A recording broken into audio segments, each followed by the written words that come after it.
all of you have been going through PubMed. You've seen PubMed yesterday. Now today also we had a class on PubMed. And so no, now you're aware that what is the importance of these so many references that you need to go through. So that is what we'll be talking about. Once you have collected your references, how do you manage them? So over time, you will realize that as many projects you keep on doing, you will have a number of references that you need to put in. You have to arrange them and keep it properly. And of course, then also cite them in the documents that you're using and writing so that they become useful. So what we'll be talking about today is bibliography software. What is bibliography? What are the different softwares which are available? And then I will go through and I will take you on a journey on how to use EndNote and also some of the free softwares that which are available like Zotero and Mendeley. So coming on to first, yeah. So what is a citation? So first of all, let us see what do we mean by citation. Citation is nothing, is just, it tells you about the quoting, that how it is quoted by way of example. So basically we want to have a proof of something, that we are citing that source and we say that this has come from this source. And in one of the dictionaries from Cambridge, it is used to denote the speak or write words taken from a particular writer or a written word. So basically citation is very important because you want to document that where this has come from and what are you trying when you are trying to say something. So why do we need it? Basically, we want to tell the reader that where has this information come from, and also the authenticity of that information that you are providing. How do you cite it? You can do it on the footnotes. Footnotes, as the name says, is at the bottom of the page, or you can use it as endnotes that we commonly do in the form of references at the end of each article. And these, as the name suggests, these are at the end of the document, that is endnotes. So what are the different systems of citation?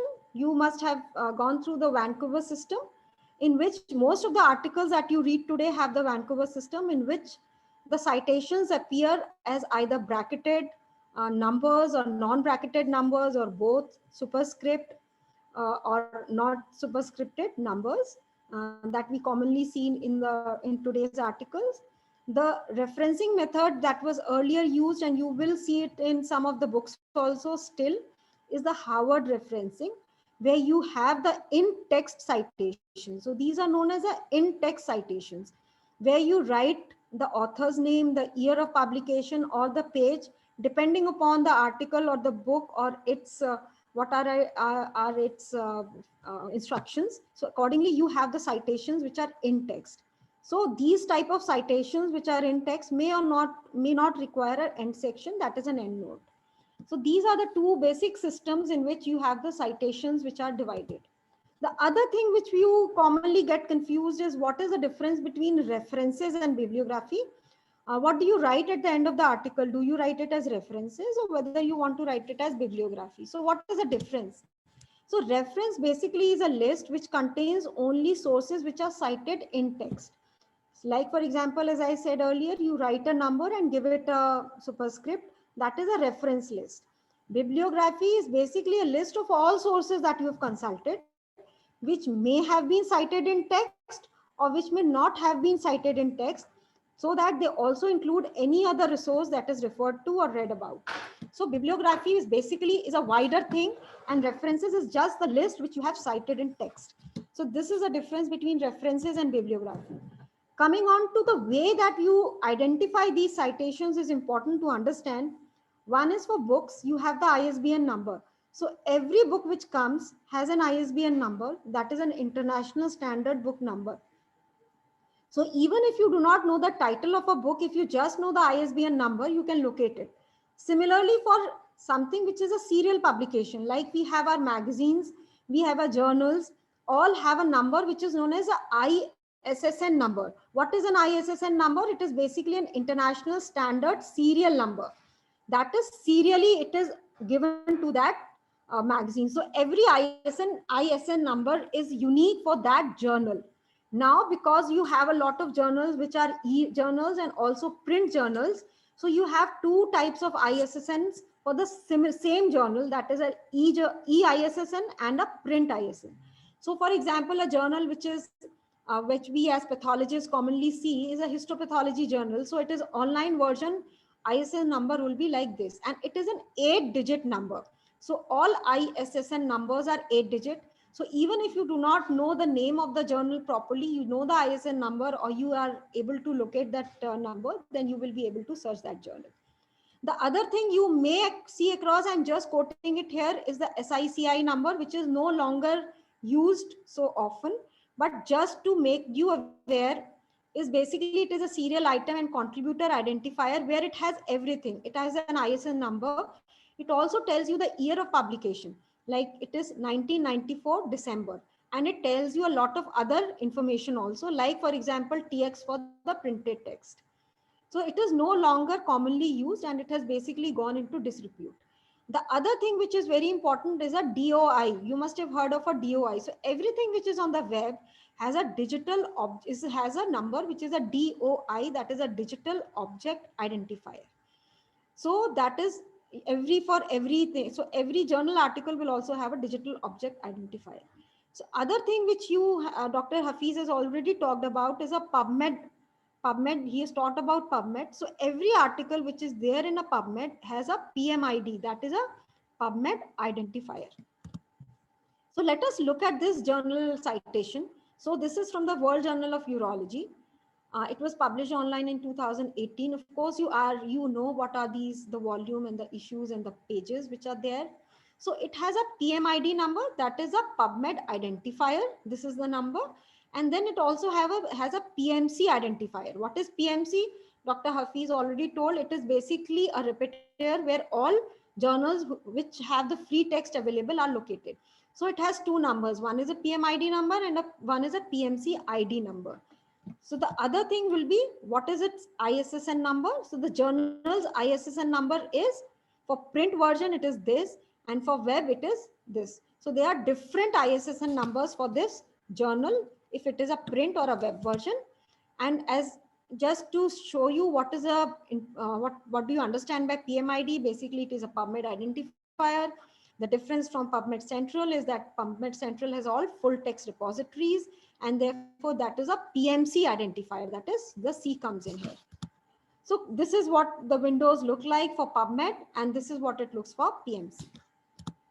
So now we come to the topic of interest, that is a reference management software. So we have now understood that how a reference is identified.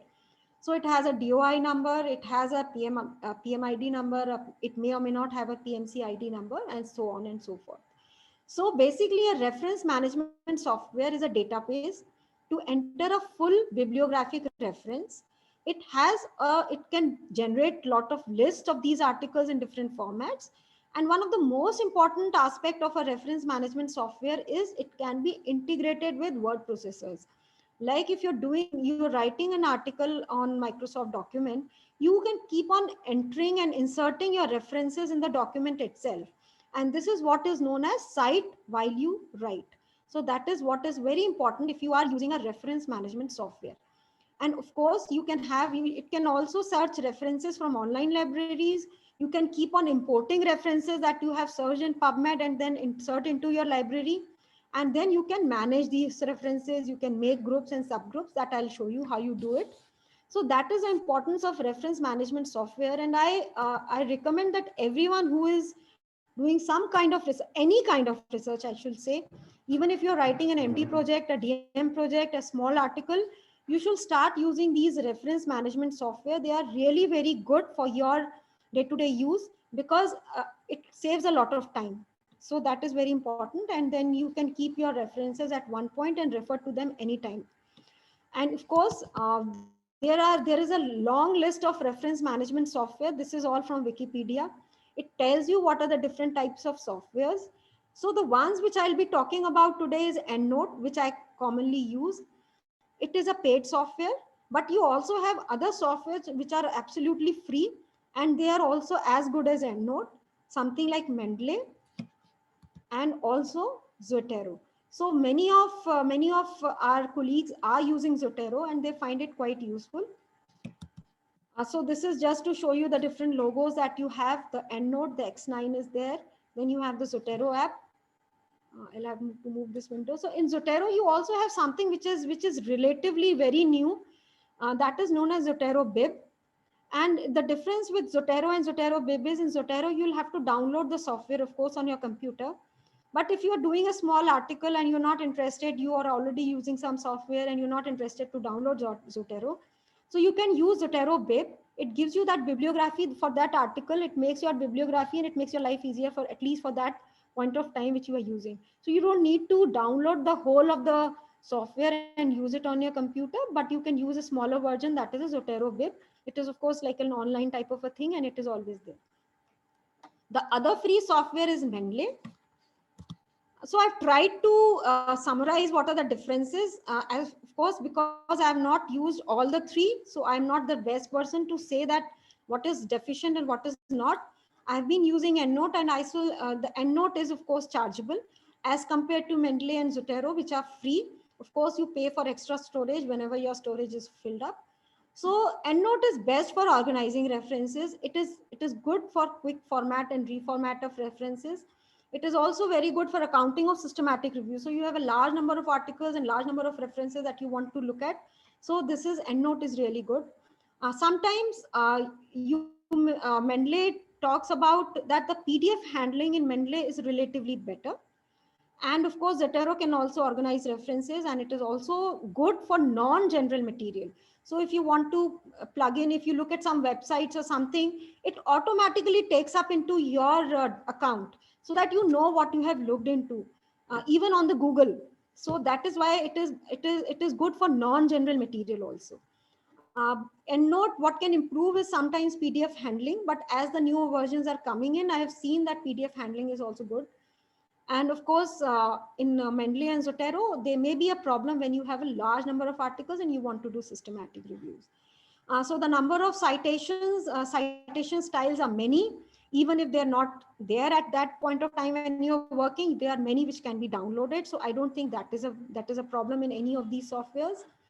Uh, can it import from databases? And yes, it can import from databases. This direct import, I'm sorry, it will be for EndNote. So for EndNote, you must have seen that in EndNote, you can directly do it from the PubMed. So that also I'll show you how you can directly import all your references when you're looking and searching in the PubMed. What is common in these is what I've noted down, that is duplication detection, create bibliography with different styles, automatic citation extraction from PDFs. You can search full text, you can attach associated files and create group or shared libraries. So before I go on to the demonstration, this is just to tell you the Gmail. I think Dr. Anand has already typed the Gmail account on the chat box, and this is where you need to send your whatever assignments you have been given. So this is foundation at sgpgi@gmail.com. Okay, now we come on to the demonstration session. So what I'll do is I'll open a EndNote library, which I have made for demonstration purposes. So this is how this EndNote looks like. I hope it is visible on the screen, full screen. So this is what it looks like. I'll let you go through it. So these are the tabs that are there, and you have 3 panels here. So this is what it tells you. This is the file version. This is something which is known as an online search mode, where you can directly search in the PubMed. And as you see, as soon as I put it into the search mode, it asks me, where do you want to search? Do you want to search in the Library of Congress, the list of the PubMed, or Web of Science? And of course, you can have more options when you click on more. So you can directly go to PubMed. And once you go to PubMed, you can type your search options and it will take you there. The other option is where you have both. You have the file and you have the search both. So I can increase this panel of search here. And then I can, as soon as I put something here, it will start the search option. It was not active initially. As soon as I put something here, it has become active. So this is how you can, I'll show you how to put it, but let me tell you the panels first and then I'll come back to this. So this is how you can search directly from EndNote.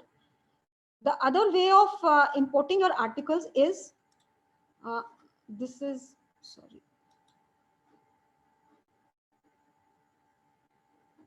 So I want a, new tab, I have my PubMed.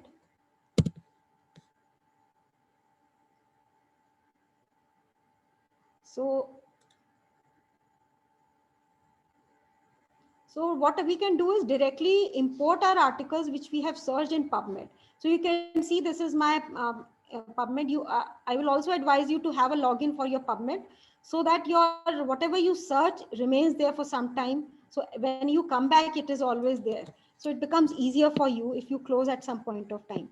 So for example, I type something like I'm working on microparticles in IgA nephropathy.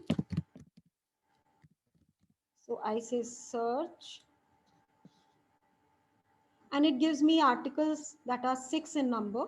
So what do? I say send to, and you have clipboard, my bibliography collections, Dr. Hafiz has already told you. Then you have something known as a citation manager. So this is what we are talking about today. So we say go to citation manager and we say all results. It asks you whether you want all results or you want some of the results. You can say create file. It creates a file and asks you how do you do this. So you can say save file, but because my note is already open, I say open with and so I say okay. So what does it do? It takes all my articles from what I had searched on PubMed is all there. And now you can see that these are the imported references. So this is how you can keep on adding your references to your EndNote library. And you can, these of course references are temporary. As soon as I leave EndNote, they will be lost. So I can copy these and put it into the folders, into the groups, which I'll tell you now next. So the other way of importing your articles is, for example, you have certain PDFs which you think are very important and you would like it to be there on your EndNote library. So what you can do is you say file, you can say import. You can import file, you can import folder. Suppose I say import folder. It will ask you where is it located. I tell it that it is located on the desktop. So I have a folder named this renal transplant. I select this folder, I say okay, because I've said I want whole of the folder here. So I said okay. It will ask me whether you want to include files in the subfolders. I say yes.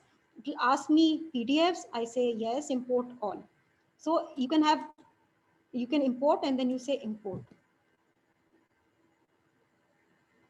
So now it will import the PDFs that I have in that folder. You see it is importing.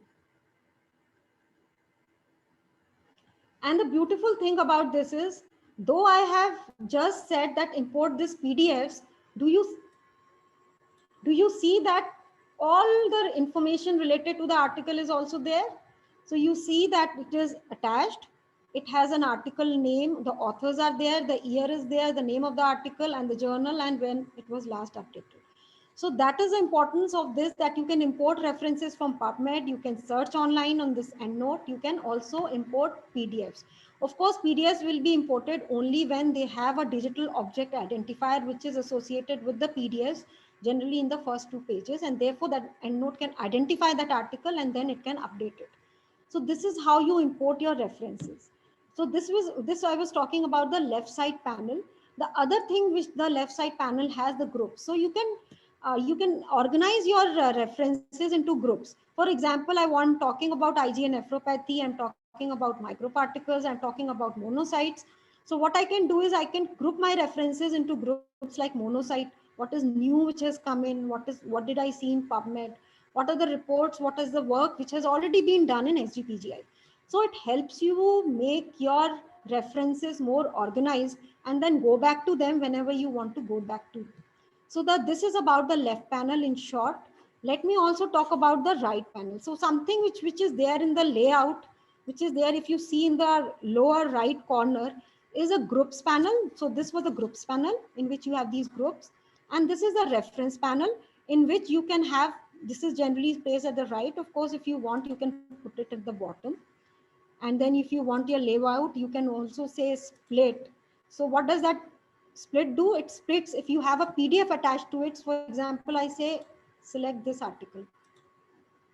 So what can you see this? So this is a reference. It gives you all information about this reference from author, year, title, start page, everything, DOI. what are the keywords, and all, whether a PDF is attached or not, what is the address of the author, and gives me all sort of information that is there. It also tells me, yes, you have a PDF attached to it. And if I want to read the PDF this time, I can just open this PDF. It gives me a full screen of the PDF. You can see this. So you have the PDF there open for you. And the other thing which you can do is highlight the changes. For example, I want to highlight that this is important for me. I will like this article. I want to highlight that this is the author who has worked in it. Maybe I want to go back. So you can do this. You can annotate the PDF and you can save it. You can also insert your comments on this. So you have something which you can use as a sticky note where you want to say, so this is important. And then this article, once you have seen, you can just go back and it will be there. So you want to save these changes, we say yes. So these changes will be saved on this article. So whenever you go back to this article, you have your changes saved on this. So this is how you can change the layout. You can also do a bottom split. Some people like the bottom split so that you have full screen of the article that you are looking at, and you have the bottom article where you can look at the article details, and you can also have the, you can see whether the PDF is attached or not. So coming back to the right side, so if you have this reference panel, and of course in this reference panel, you can play around. You have a lot of options. You can say whether you want to view the reference, you want to have a preview of the article, just want the PDF to look at it. So you have multiple ways of doing and trying to do things here. So this is about the reference panel. Now we come on to the main panel, that is a preview panel, which has all the articles which have been listed here. So coming on to my earlier list. So if you see, some of the articles are in bold. Do you see them? And some of the articles are not bold. So these are the articles which have been read. So the ones you have read, it is not bold, and the ones you have not read are bold. So similarly, you can go to this article and then you can read about it, whether there is, you want to go to the article and look at it. There may be some articles in which you do not have the PDF. So when you download from the PubMed, some of them may not be freely available. What you can do is, you can go to this, you can select this article and say, find full text. So there are many ways in this for the same command. You can even do a right click and say find full text, or you can go to this and say find full text. So if you see in the left hand side panel, it has started searching for it. Either it will search or it will tell me that there are no PDFs for this article. Sometimes you have an article which has just come in the PubMed and you do not have the volume and the issue which is listed there. So at times you may be interested in going and finding out, is there any reference update? So that also you can do. You can say find reference updates, and it will try to find out the reference updates, and even it will tell you whether there are any updates or whether you want to update or not. So you see this. So it tells me that these are the available updates. This is my reference. So this is the update in print. Of course, the ISSN number is similar, but it also tells me that there is a DOI which is associated with this article. That is a digital object identifier. So what I can do is, I can say update all fields, or I can only update the empty fields. So it is my choice. So I can say update all fields, and now the PDF will be updated. So they are all updated. So that is how you can keep on changing and making changes to your reference and updating your reference also. So this article is still searching. We will see in a while what happens to this article, whether it is searched or not. So this is how you can play around and see. Sometimes you have an article which does not have a full text. If it has a link, you can just go to the link. So you can say connect when online database. You can go to the, so it does not have a link. So it does not have a DOI. So it cannot be linked. Sometimes an article has a link, then you can go to that link and then that link becomes active. So if, for example, this article has a link. It does not have a full text, but it has a link. So I can go to, if you see, open link. So as soon as I go to that open link, it will take me to that web page where the article is there, and it will you can go to that web page and then look at the articles, or you can look at other associated articles.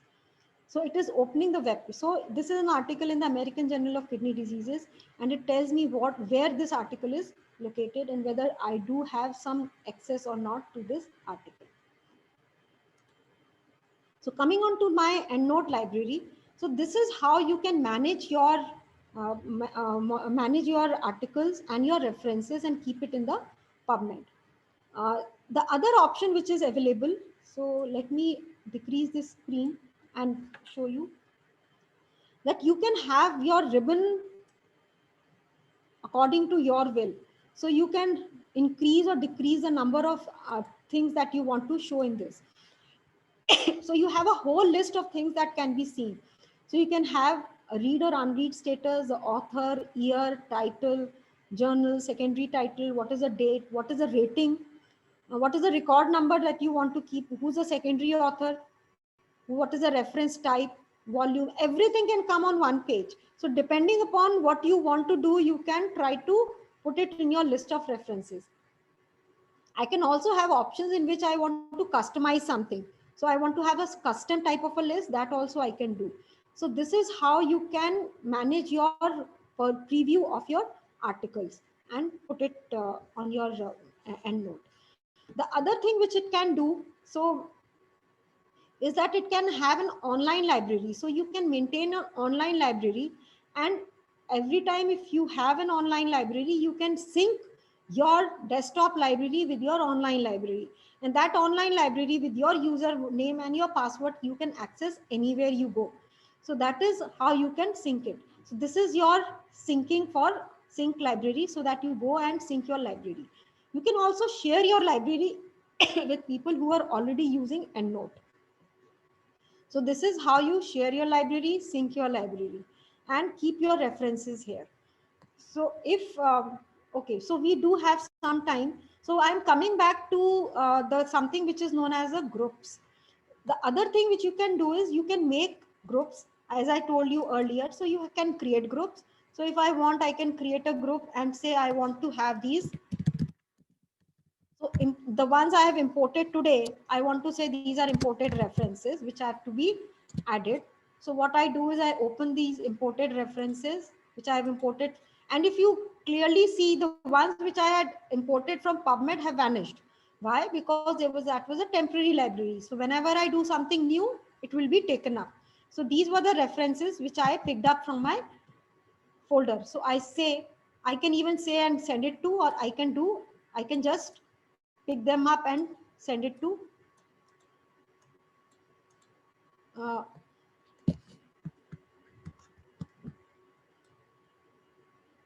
somehow it is not taking up. So I say add reference to imported references. So now this becomes my something which becomes permanent in my library. So I may decide to delete it later. So that is how you can keep on managing your references. The other thing which you can do is, if you go to groups, you can do something like this is how you create a group. As I told you, you can create group from my groups. You can go to this tab and create a group. You can also make a smart group. What does it do, smart group? It goes to the PubMed and then it searches for your articles and then makes that as your PubMed search group. So that is how it makes a new smart group. The other thing which you can do is you can go and create from groups. That is, you have something which is like a new group. So I say you want something about monocytes, but which is not IgA. I don't want something which is already there in my IgA group. I just want something which is on monocytes, but it is not from IgA. So what do? I make new group. I go to select a group. I say monocyte, but what I need is not IgA. So don't take it from something which is already there in my IgA group. So that is what I do, and I say create. So then it makes something like, so it tells you that that is making a new smart group which is monocytes, but which is not an IgA nephropathy. So basically you can have your way and you can make your own groups. So it has included 27 of the 28 references. Only one which was there, which was not there, which was there in IgA nephropathy, and others were not common. So now you have a group of 27 references with you. So that is how you can play around and have your groups and use them. And similarly, you can use your references, read them online, read them on your EndNote, annotate them. And now the next important thing, which is very important for these softwares, is how do you cite and write. So this is something which is very important. That is a toolbar shows you how do you cite when you write. So this will be what we'll be talking about next. So there are two ways. One of is you open your document. Suppose I have a document which is open. So now you have a document. This is again talking about something. I say I want to include a reference here. So what do I do if I remember the name of the author? What I can do is I can go here. If you see, it gets integrated with the Microsoft document. So here you can see this is my tab for EndNote X9. So I go to EndNote X9. I can go and say insert citation. I ask to insert citation. It is taking a while. So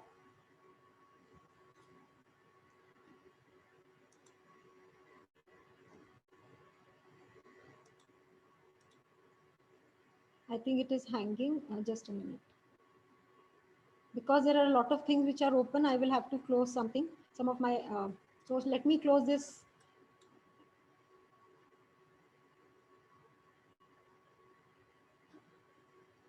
So this was the EndNote thing. So this, now it has opened. So now you have something, as soon as I had said insert citation, it goes to insert citation. And now I type, suppose this is something like, I want to look for a writer with the name of Zoo. So I say Zoo and you say find. So it has tried to find some of the articles in which he is the author. So now I say, no, I want this article. So I say, this is the article which I need. I have an option. It will tell me the details of that reference.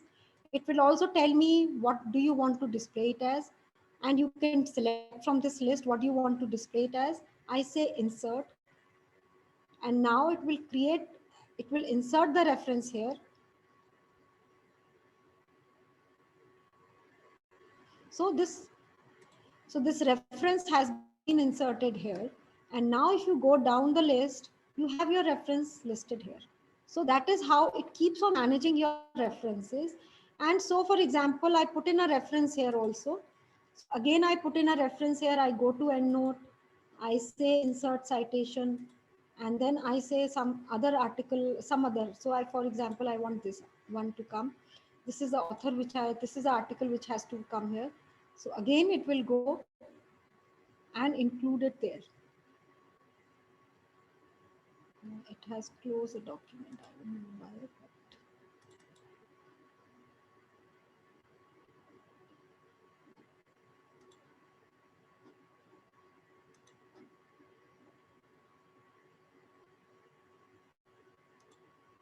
Okay, so so it did not sync. So it doesn't matter. So you have this EndNote and then you have this insert citation. So we had inserted this, so we found it. We inserted this one, you said inserted, and it was lying there. Uh,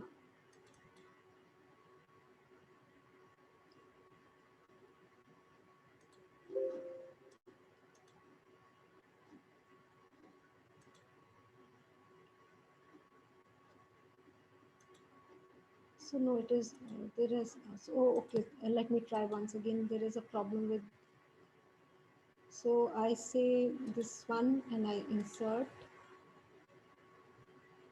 Okay, so this is closing again and again. So you can insert your documents, your references into your Microsoft Word, and you can keep on adding them. So it will give you a list at the end. As I showed you, it will give you a list, and as they appear in your document, there is a list that appears.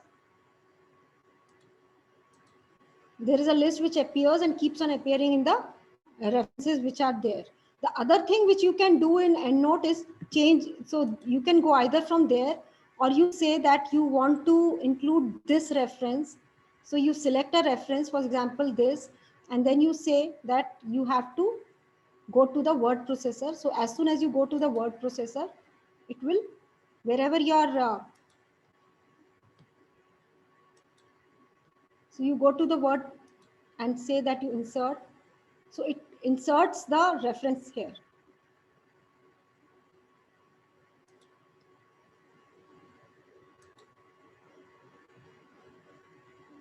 I'm not sure why it is behaving like this, but